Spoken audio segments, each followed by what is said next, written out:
Hallo und herzlich willkommen zum Whisky Mittwoch. That is the extent of my German. The review will not be in German and I can't speak it, but thank you to my cousin Daniel Starb, who taught me how to say hello and welcome to Whisky Wednesday in German.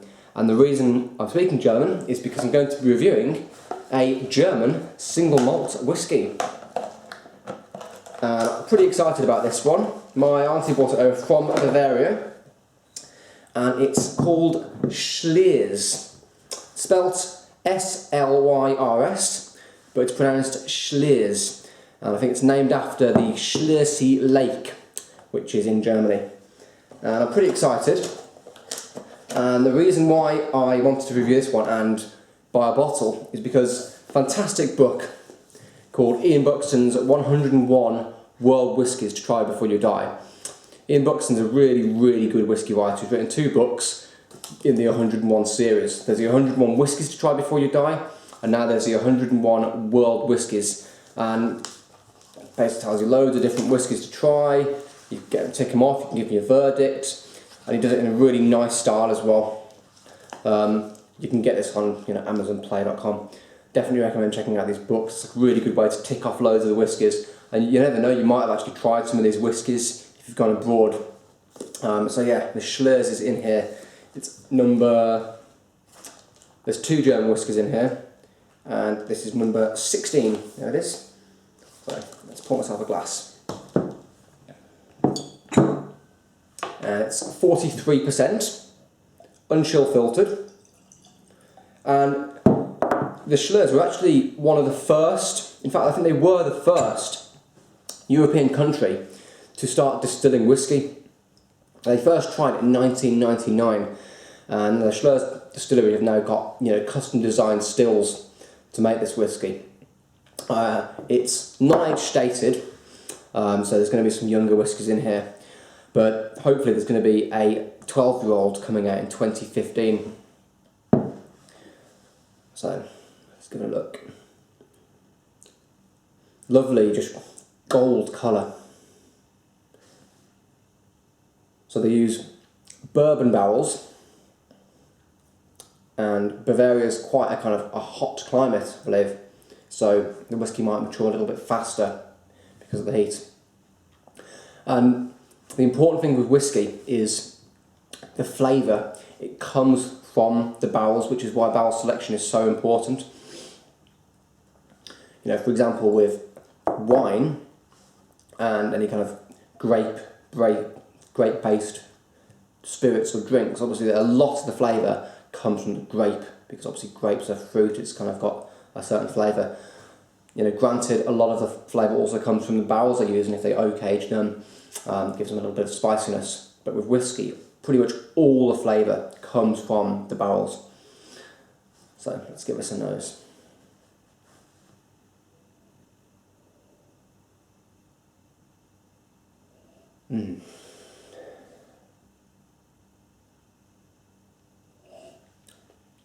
There is a little bit of a grapiness about it. Almost like an ice wine, or a kind of a sweet pudding wine.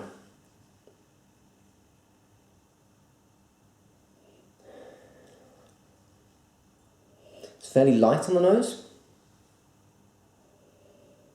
but there's quite a lot going on.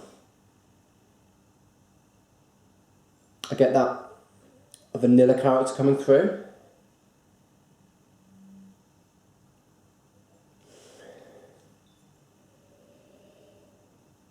Like lovely vanilla essence. And that'll be from the bourbon barrels.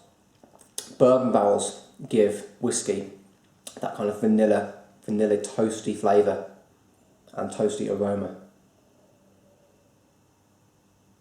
There's a little bit of kind of lemongrass in there as well. It's quite zingy.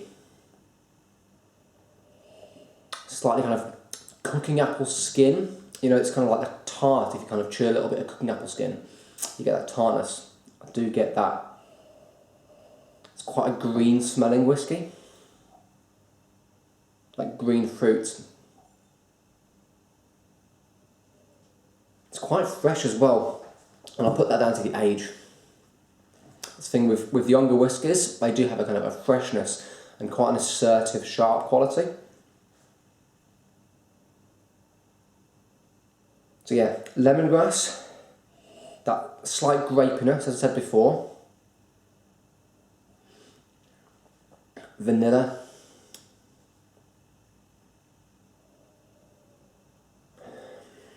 May need a little bit of, warming up in the glass. You are meant to drink whiskey at, room temperature. So if the whiskey's too cold, you will notice that the flavours don't jump immediately out at you. Just like with the wine benefits from being decanted and left to sit for a little while before you drink it. So it oxidises with the air, it warms up slightly. But yeah, this is a lovely nose. Right, let's give it a taste.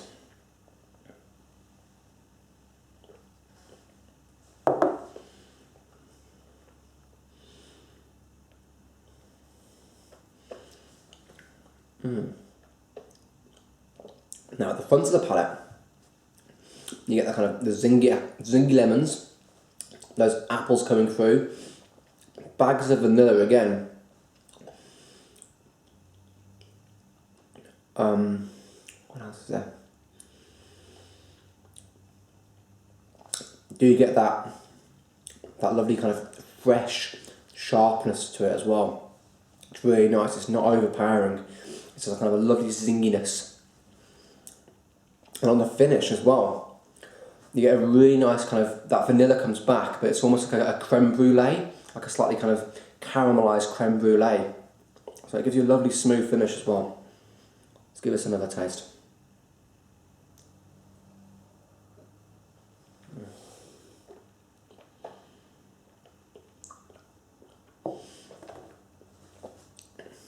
It's quite a juicy barley quality to it as well. Got kind of a ruby breakfast juice. So imagine like a grapefruit juice mixed with orange as well.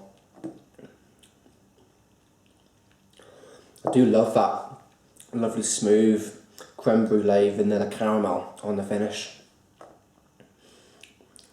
It's really good. And one more try. You often find as well, your second and third tastes, you will get a little bit more flavour and you're able to pick out those flavours a little bit more as the whiskey warms up and as your tongue and your taste buds get used to it.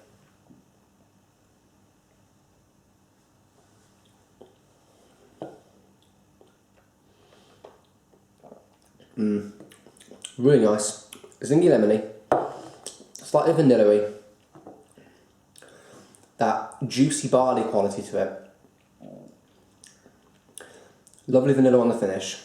It's not a huge, it's not a huge length of finish. The actual flavour dissipates quite quickly. And I'll just put that probably down to being it's quite young. So I'm really looking forward to actually seeing this if and when they do release their 12-year-old. There are a few other versions of this. You can get a cask strength version as well. And I believe you can actually only get this in Germany at the moment. My auntie actually bought it over for me, so thank you so much for that. You might be able to find it at a few specialists, say if a shop owner has specifically bought a few bottles, you might get lucky and you might actually see one in this country. Or you could just order online as well, and there's a few really good German whiskey sites as well. But as always, please share the video, and I'll put some links in the description below to the Slyrs site and Ian Buxton's site as well.